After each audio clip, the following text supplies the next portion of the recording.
बिस्मिल्लाहिर्रहमानिर्रहीम। अस्सलाम वालेकुम नाज़रीन, आप यूट्यूब चैनल देख रहे हैं। मैं इमरान खान हूँ। सबसे पहले तो पाकिस्तान में इमरान खान साहब की आज फिर मुलाकात नहीं करवाई गई।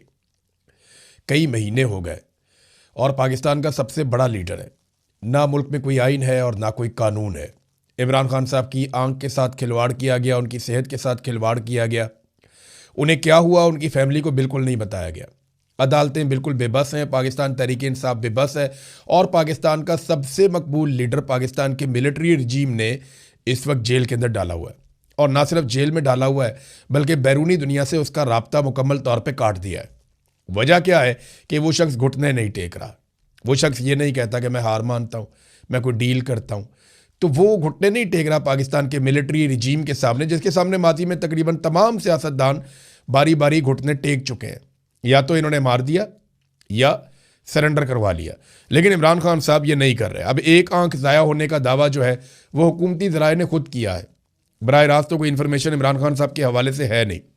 इमरान खान साहब के बच्चों ने वीज़े अप्लाई किए, जमैमा खान ने इसके ऊपर ट्वीट करके भी बताया, लेकिन जो एक आधे हफ्ते में वीज़ा मिल जाता है वो कई महीने गुजर गए हैं, लेकिन इमरान खान साहब के दोनों बेटों को वीज़े नहीं मिल रहे और उनकी मुलाकात इमरान खान साहब से नहीं होने दी जा रही। जो कैदियों वाले हुकूक हैं वो भी साबिक वज़ीर आज़म को अभी तक हासिल नहीं है। बल्कि एक नया काम कर रही है पाकिस्तान की एस्टेब्लिशमेंट, एक मरतबा फिर पाकिस्तान में माहौल बना रही है और इस तरह की खबरें फैला रही है। कुछ सोर्सेज ने मेरे तक पहुंचाई, कुछ ने और लोगों तक पहुंचाई, लेकिन एस्टेब्लिशमेंट की क्रेडिबिलिटी बिल्कुल ज़ीरो हो चुकी है। उनकी बात पे अब कोई भरोसा ही नहीं करता, कोई उनका सौदा खरीदता ही नहीं है। वो ये कहते हैं जनाब हम पीछे हटना चाहते हैं, हम ये चाह रहे हैं कि जनाब पाकिस्तान में फिर इलेक्शन हो जाए, हालात नॉर्मलाइज हो जाएं, हम तो चीज़ें ठीक करना चाहते हैं। ये इस किस्म की बहुत सारी बातें माजी में भी करते रहे हैं, लेकिन अब इनके पास पीछे हटने का इम्कान कोई नहीं है। इन्हें खुद जब ये पीछे हटेंगे तो सब खत्म हो जाएगा इनके लिए, ये इन्हें दिखाई दे रहा है। पाकिस्तान की अवाम अब कभी भी पाकिस्तान की एस्टेब्लिशमेंट को तस्लीम नहीं करेगी। ये सिर्फ टाइम निकालने की कोशिश कर रहे हैं और यही टोला मुसल्लत रहेगा। इसका सबूत ये है महंगी गाड़ियाँ, महंगे जहाज़ और जितनी चीज़ें ये अपनी अय्याशी के लिए ले रहे हैं, ये कोई आने वाले हुक्मरानों को थोड़ी देने जा रहे हैं। ये सब जानते हैं, मौजूदा हुकूमत, एस्टेब्लिशमेंट, मिलिट्री रजीम, ये सब जानते हैं कि इन्होंने किस तरीके से इस इक़्तिदार को लंबा खींचना है। अवाम सिर्फ इस इक़्तिदार को छीन सकती है, इनसे अपना हक छीन सकती है। ये बड़े आराम से हक वापस नहीं करेंगे, सवाल ही पैदा नहीं होता। ARY ने एक खबर इसी हवाले से उससे खबर भी दिलवाई गई ARY की जानिब से कि जनाब कोई अलीमा खान ने और सुहेल अफरीदी ने मिलकर एस्टेब्लिशमेंट के बंदों के साथ कोई राब्ते रुब्ते किए हैं और इस किस्म की कोई खबर दिलवाई गई जनाब के वहाँ पे कुछ चीज़ें तय हो गई हैं और कोई मुलाकातें बंद करवाई गई हैं जानबूझकर। तो ये मैंने दोनों सोर्सेज से बात की, मेरी सुहेल अफरीदी साइड से भी बात हुई, अलीमा खानम, तो दोनों तरफ से मुझे जो खबर मिली कि हमारी तो मुलाकात ही नहीं हुई, आपस में मुलाकात नहीं हुई। सुप्रीम कोर्ट में आखिरी मुलाकात हुई थी, तो उसके बाद से लेकर अब तक हम कहाँ मिले, किसको मिले, ये तो कहानी है। और कहानी सुनाने वालों ने, यानी जर्नलिस्ट की ये ड्यूटी होती है ना कि वो दूसरी तरफ से पूछ ले, जी आप भी बता दें। अब अलीमा खानम तो सबकी एक्सेस में है और सुहेल अफरीदी भी सबकी एक्सेस में है। ये कोई शरीफ ख़ानदान तो है नहीं जिससे आप पूछेंगे जनाब ये तैयारा कौन लेकर गया, कितने बजे लेकर गया, तैयारे का रिकॉर्ड दे दें, तो वो मामला छुपा लेंगे, वो बात ही नहीं करेंगे। फिर ऑफ द रिकॉर्ड वो कह रहे हैं जनाब कि वो मरियम सफदर का बेटा लाहौर में ही है। फिर बाद में जब कहा गया जनाब सबूत दें उसका कोई, तो वो सबूत भी कोई नहीं है। फिर जब तक कि वो जहाज़ वापस नहीं पहुंच गया तब तक इनका मुंह बंद था, ये बात ही नहीं कर रहे थे। फिर जहाज़ उजलत में जब वापस आया तो फिर बताया गया जनाब ये तो बेटा, ये सामने आ गया, तस्वीर आ गई। तो ये ना सारी चीज़ों को खुद ही इबाम में डाल देते हैं। अब ये कोई शरीफ खानदान थोड़ी है, ये तो अलीमा खानम और सुहेल अफरीदी हैं, उनसे रब्ता किया जा सकता था, उनका मौक़िफ़ जाना जा सकता था, क्या वाकई आप लोगों ने ये किया है। लेकिन ARY ने वो खबर चला दी, उसके ऊपर दोनों तरफ से तरदीद भी आ गई है। पाकिस्तान तहरीक इंसाफ कहाँ खड़ी है? देखें, तहरीक इंसाफ वहीं खड़ी है जहाँ वो पहले खड़ी थी। एक दावा किया गया कि कोई इमरान खान रिहाई अमन फोर्स बनाई जाएगी, अभी तक उसके ऊपर कोई अमल दरामद नहीं हुआ, कोई अनाउंसमेंट नहीं हुई, कोई कंक्रीट चीज़ सामने नहीं आई। कोई मीटिंग वीटिंग करते रहते हैं, आपस में कोशिश कर रहे हैं, लेकिन पाकिस्तान तहरीक इंसाफ के अंदर ही मुखालफत है कि कोई तहरीक ना चलाई जाए। अब तहरीक इंसाफ को ये फैसला करना पड़ेगा कि तहरीक भी नहीं चलानी तो इमरान खान को बाहर कैसे लेकर आना है। डील इमरान खान ने नहीं करनी, तहरीक इंसाफ ने नहीं चलानी, तो फिर इमरान खान ने बाहर कैसे आना है? ये तो एक डेड लॉक हो गया ना। या तो इमरान खान को जाके राज़ी करें जनाब, डील कर ले, वो राज़ी हो जाए तो बाहर आ जाएंगे, तो या फिर तहरीक चलाएं, ताकि तहरीक चले, कोई एस्टेब्लिशमेंट के लिए ज़मीन गर्म हो, वो कोई रोम छोड़े और इमरान खान साहब बाहर आ जाएं। तो ये दोनों रस्तों पे नहीं जा रहे और इसका नुकसान लगातार पाकिस्तान को हो रहा है। यानी आपको मैं सिर्फ एक खबर बताता हूँ, ये सरमायाकारी की सूरत हाल आप देख लें पाकिस्तान में इस वक्त क्या है। और ये शहबाज शरीफ साहब का तुर्रा इम्तियाज़ है। ये जब भी हुकूमत में आते हैं ना, PMLN, ये बर्बादी फेरते हैं मईशत की। इनके जाने के बाद पता चलता है। स्टेट बैंक ऑफ पाकिस्तान की जानिब से आदाद शुमार जारी की गए हैं। फरवरी 2026 में बैरूनी सरमायाकारी जो है वो मज़ीद कम हो गई है। रवा माली साल में बैरूनी सरमायाकारी में जो मजमूई तौर पर 44% मज़ीद कमी देखी गई है।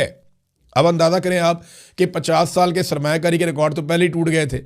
अब वो जो रिकॉर्ड टूट गए थे उन रिकॉर्डों को भी तोड़ा जा रहा है कि ये यहाँ पे 44% मज़ीद सरमायाकारी पाकिस्तान में कम हो गई है। ये नाज़रीन हालात है। नाज़रीन एक छोटी सी चीज़ और पाकिस्तान के अंदर से बताता हूँ, फिर आलमी खबरों की तरफ चलेंगे, खित्ते के हालात। खबर यह है कि सोशल मीडिया पे एक नया और अजीबोगरीब ट्रेंड देखने में आ रहा है। ये गुज़िश्ता चंद दिनों से कार्रवाई हो रही है। बेशुमार नए अकाउंट्स बनाए जा रहे हैं और ये अकाउंट्स छोटे छोटे हैं, 500, 400, 200, 50, इतने इनके फॉलोअर्स हैं। ये आपस में एक दूसरे को फॉलो कर रहे हैं। इस सारे ट्रेंड को जब चेक किया गया तो एक अजीब चीज़ ये हुई कि कुछ ऐसे नए अकाउंट बनाए गए हैं, ये अकाउंट इमरान खान और आसिम मुनीर को एक ही वक्त में सपोर्ट कर रहे हैं। आपको हैरत हुई ना? अभी मुझे ये नहीं पता कि गेम क्या है, आने वाले वक्त में होने क्या वाला है, लेकिन बाई डिज़ाइन कुछ ऐसे अकाउंट्स सोशल मीडिया पे लॉन्च कर दिए गए हैं, बना दिए गए हैं, जो सेम टाइम में इमरान खान को, उनके मौक़िफ़ को और आसिम मुनीर को सपोर्ट कर रहे हैं। मुझे नहीं पता ये कौन बना रहा है। पाकिस्तान तहरीक इंसाफ के सोशल मीडिया वालों से, इक्का दुक्का लोगों से मेरी बात हुई, वो कहते जी हमें तो पता ही नहीं है इसका, और ये चीज़ वो नोट कर रहे हैं। और जब मेरी बात हुई दूसरी जानिब सोर्सेज से तो उन्होंने कहा जी कि हम कुछ नहीं कह सकते। तो मामला ये है कि कुछ अकाउंट्स ऐसे बनाए जा रहे हैं जो इमरान खान साहब के मौक़िफ़ को सपोर्ट करते हैं और साथ में आसिम मुनीर की भी तारीफ़ करते हैं, उसके मौक़िफ़ को भी सपोर्ट करते हैं। ये कैसे हो सकता है? आग और पानी का मिलाप। बहरहाल देखते हैं कि इससे क्या हासिल करने की कोशिश की जाती है। अब आ जाए नाज़रीन उस बड़ी खबर की तरफ जिसने हिलाकर रख दिया सबको। पाकिस्तान एयरफोर्स ने अफ़गानिस्तान के ऊपर लगातार हमले जारी रखे हुए हैं और पाकिस्तान की हुकूमत ये समझती है कि पाकिस्तान में जो भी दहशतगर्दी आ रही है वो अफ़गानिस्तान की जानिब से आ रही है और अफ़गानिस्तान की हुकूमत उन दहशतगर्दों को भेज रही है और पीछे से इंडिया इस सारे मामले की चाबी घुमा रहा है। ये पाकिस्तान के अंदर एक नैरेटिव है। लेकिन सवाल ये पैदा होता है कि पाकिस्तान में दहशतगर्दों को एंट्री किसने दी? पाकिस्तान में दहशतगर्दों की एंट्री होती है जून 2022 में। राना सनाउल्लाह साहब इसके बारे में अनाउंस करते हैं। ये आइडिया था जनरल बाजवा, जनरल नदीम अंजुम और जनरल फैज़ हमीद। ये तीनों जर्नैल जो हैं वो इसके लिए जिम्मेदार हैं। एक कोर कमांडर पेशावर था, एक DG ISI था और एक पाकिस्तान का आर्मी चीफ था। इन तीनों ने प्लान किया और दहशतगर्दों को बाई डिज़ाइन पाकिस्तान लेकर आए।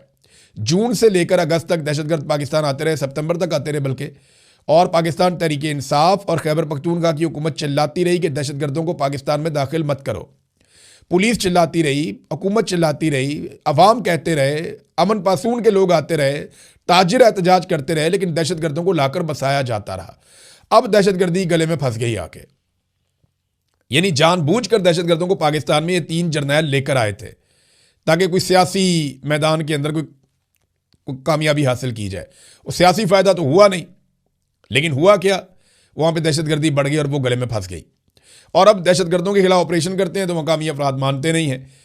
तो अब अफगान तालिबान के ऊपर जब से अमेरिका ने बग्राम एयरबेस के बारे में कहा कि वो हमारे पास होनी चाहिए, बल्कि अब अमेरिकन एक्सपर्ट्स ये कहते हैं कि अगर बग्राम एयरबेस हमारे पास होती तो हम ईरान को मज़ा चखा देते।